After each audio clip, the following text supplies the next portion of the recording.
السلام عليكم أصحابتا وردقدقة xogayaha guud ee golaha amniga ee wadanka Iiraan Cali Larijani ayaa waxa uu leeyahay waxaan gacanta ku dhignay tiro ka mid ah ciidamada Mareykanka. Arrintaasi arrin la yaab leh waaye. Ciidamada Mareykanka lug ma aysan ku galin Iiraan halkay ciidamadan ka soo qabteen mabada ay ka soo qabteen halkay ka keeneen ilaa hadda lama ogo. Laakiin telefishinka afka Carabiga ku hadla Al Jazeera ayaa waxa uu soo tabinayaa in Cali Larijani oo ah xogayaha guud ee golaha amniga qaranka ee wadanka Iiraan uu yiri waxaan haynaa oo gacanta aan ku dhignay tiro ka mid ah ciidamada xitaa hal ma ahan tiro ka mid ah ciidamada Mareykanka ayaan gacanta ku dhignay.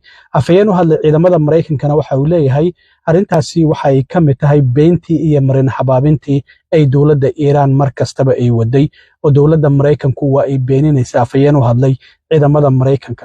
Laakiin warkaasi ayaa soo baxaya kulley Iiraan wax aysan gacanta ku haynin ma aysan iska sheegateen sida muuqata.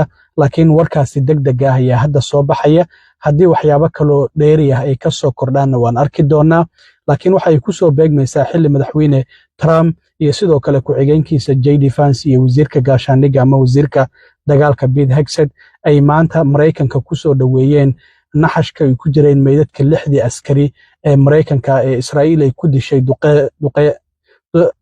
duqeyntii saldhigga Mareykanka ay kula beegsatay in dalkaasi Kuwait saldhigga uu ku lahaa ay kula beegsatay. marka 6 askari meydkoodana waa la keenay. haddana waxaa ku soo beegmaysa arrintan Cali Larijani uu leeyahay xogayaha guud ee golaha amniga qaranka ee wadanka Iiraan askar Mareykan ayaan gacanta ku haynaa. arrintaasi haddii ay run noqoto ceeb weyn ayaa Mareykanka la soo gudboonaanayso siiba madaxweyne Trump oo dagaalkan dhahayay xitaa waxa ay diidayaan inay dagaal ugu yeeraan mas'uuliyiinta Mareykanka. waxay leeyihiin howlgal military oo qaas ayaan wadnaa. waxa la barbar dhigayaa markii Ruushka uu ku qaaday dagaalka Ukraine sanadkii 2022 waa uu diiday in dagaal uu ku micneeyo. wuxuu yiri arrintan waa howlgal military oo qaas ah. hadda sidoo kale ayay leeyihiin mas'uuliyiinta Mareykanku dagaal uguma yeerayaan arrintan. waxay leeyihiin howlgal military waaye oo aan bilownay waana soo gabagabaynaynaa.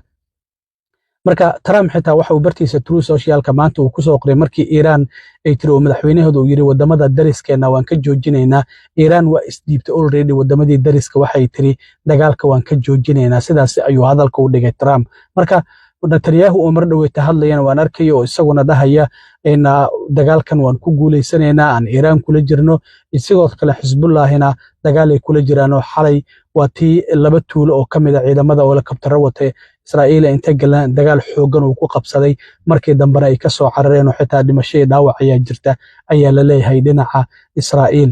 marka hadalladaasi kala duwan ayaa soo baxay. xitaa Netanyahu uu hadlay wuxuu leeyahay waxaan nahay wadanka ugu awood badan bariga dhexe Xisbullah waan ka guuleysanay hore Xamaasan uga guuleysanay haddana waxaan ka guuleysan doonaa ayuu leeyahay Iiraan. marka waan arki doonaa waxyaabaha ka soo kordhay. laakiin warkaas ayaa soo kordhaya Iiraan ay sheeganayso in ciidamada Mareykan ay gacanta ku dhigtay oo hayaan meesha ay ka qabteen qaabka ay ku qabteen inta ay leeyihiin ilaa hadda lama ogo.